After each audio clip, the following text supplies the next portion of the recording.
Also, you mean so the thing on the screen there? That's not part of the phone's like design. That like that that's a I dropped it this morning. really Like that, yeah. oh man. So I guess it's the screen that's actually going out or whatever. Okay, yeah, but it still captures. Yeah, it still captures. Well, yeah, I guess since like I said, like I'm kind of new to the whole Tejano genre. Yeah. It's always kind of hard for me to find my footing when it comes to talking about it.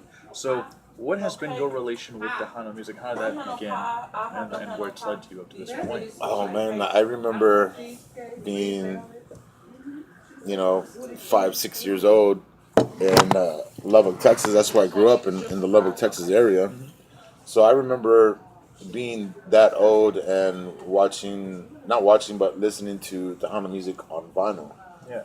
And it was more of an escape for me because my uncle did it to get me out of the way, like to instead of being a bad kid or getting in trouble or whatever, he would take me to his room. He would drop some needle on the vinyl and put some headphones on me, and that's how it started, and then Yeah. once I started learning the words, I started singing, and I've been singing for a really long time, but not professionally, like on a stage or anything. But I've been singing, since I was a kid. Yeah. I love singing. So now it's evolved into something that also has become my release. Like my you get frustrations and things going on in life. So when I get on stage, I let it rip, dude. Yeah. Like I let it go, and it's become like my release. Like Yeah. just my safe place. You know what I mean? Yeah, yeah. So the Tejano music has been in my life since the 70s, 80s. Yeah. Little Joe Bravo. The Royal Gestures. All of those old artists who are still around.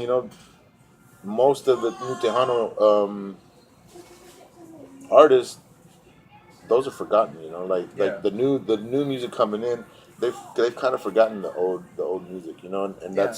that's really what I want to bring back. Gotcha.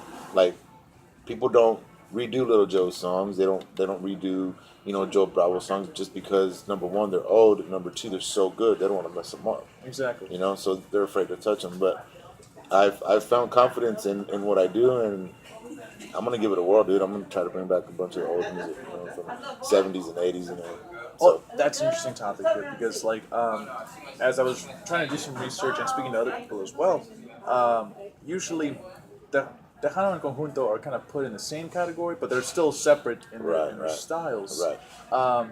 But I've heard that Conjunto is easily more immersible to people sometimes because there's a lot of traditions that hold on to it, and when Tejano specifically, people have felt that it could have been a hit or miss depending on like if you prefer synthesizers or if you prefer Right, the trumpets and Right, horns. right. And so it's had a rocky road in that sense. So when it comes to paying tribute to the Tejano genre specifically, uh, how do you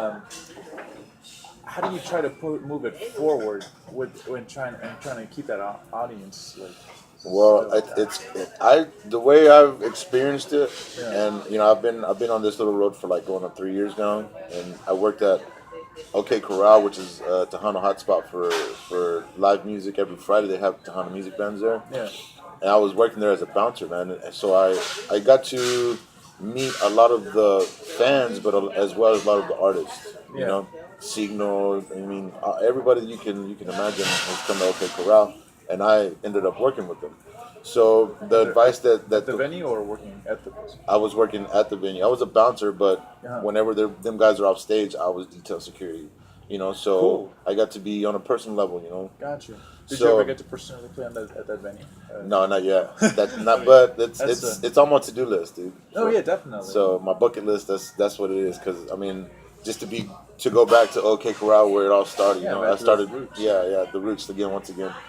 So it's like the advice that the groups gave me, and that the people, the feedback from the people give me. There's just no way you can please both sides. There's no way in hell. Because if you do it for the crowd, the mainstream, the mainstream, the people that are involved in it, Yeah. they're gonna have something to say. And if you do it for the mainstream people, the crowds, they're gonna be like, hey, well, Yeah, So 'cause there's it's really unknown to us or it's foreign. right, right. It's really like you said, a hit or miss, but it's also like what I'm experiencing is you have to do what you feel.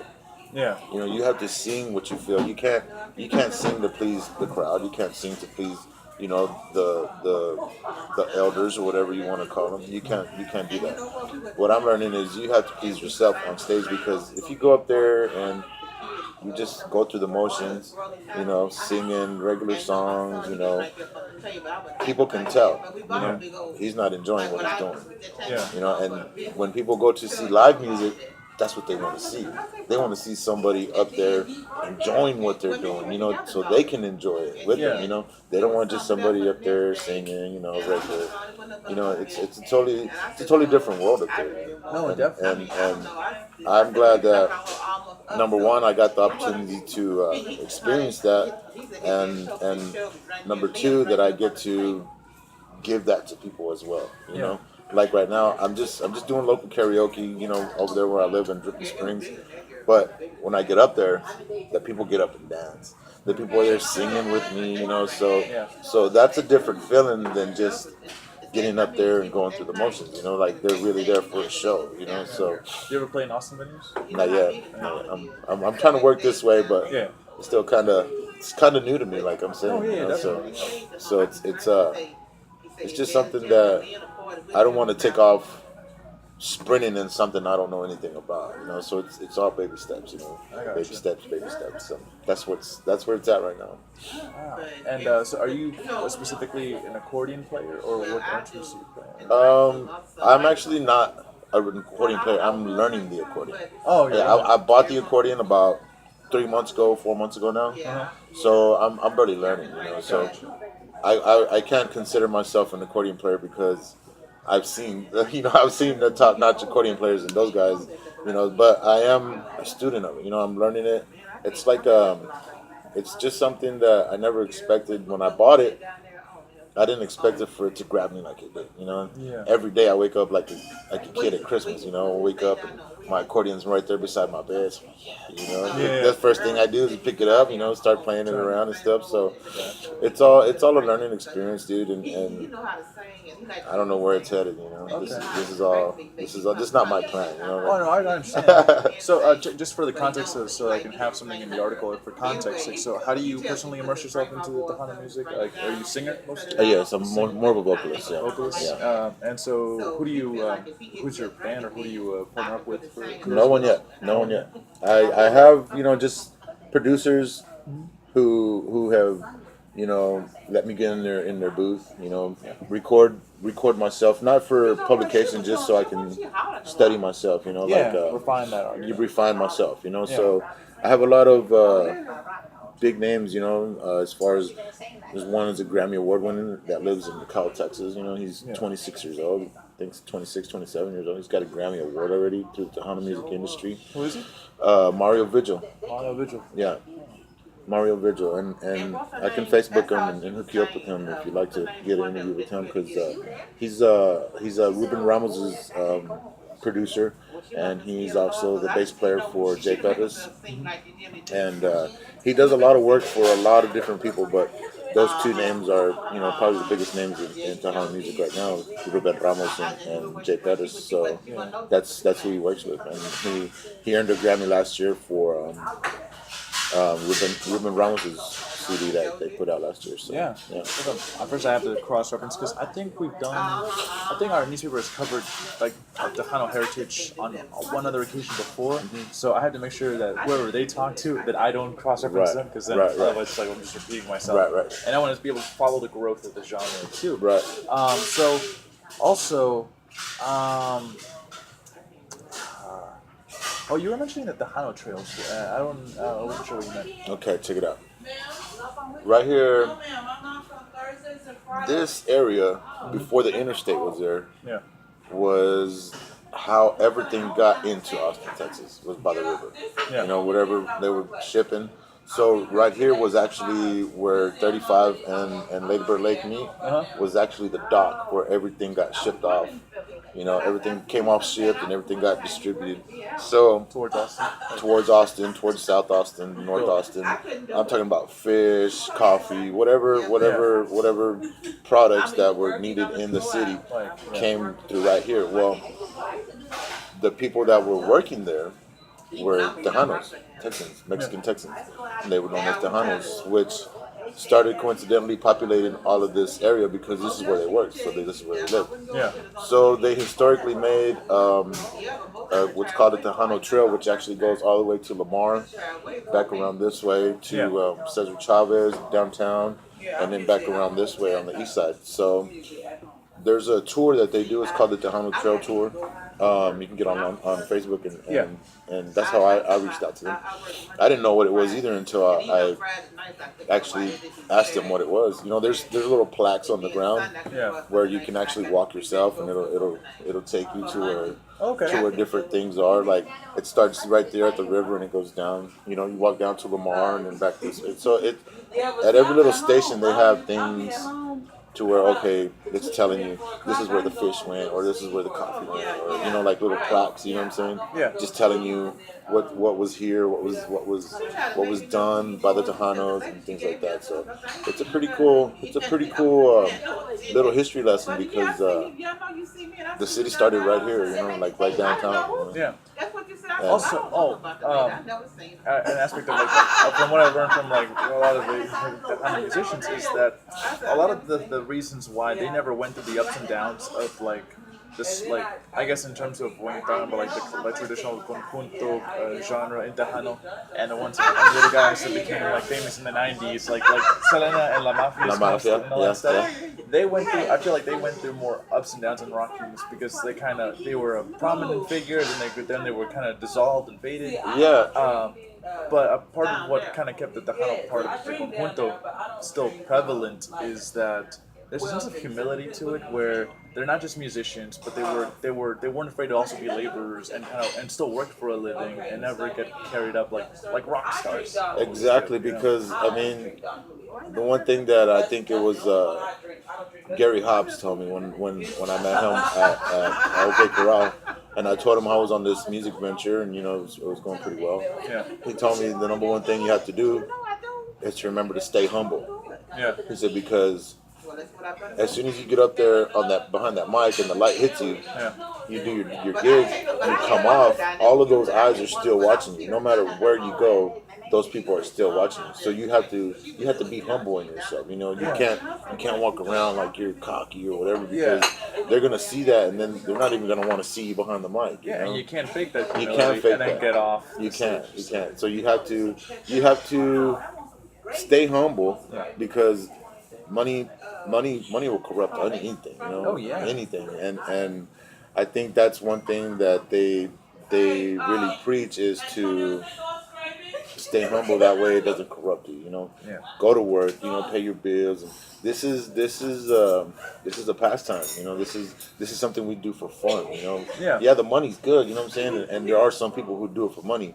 But I want to do it because of the way it makes me feel and the way that I see it affects the crowd. That's why I'm doing it. You know? Yeah, definitely. So I don't plan to get rich. I don't plan to get, be a millionaire or anything like that. If I can get a little bit of money and buy my mom a house, a car, and put my kids through college, I'm good. You know, everything else is luxury after that. You know, Are you currently married right now? I'm not, dude. I have 2 kids, but I'm not married. So How old are your kids?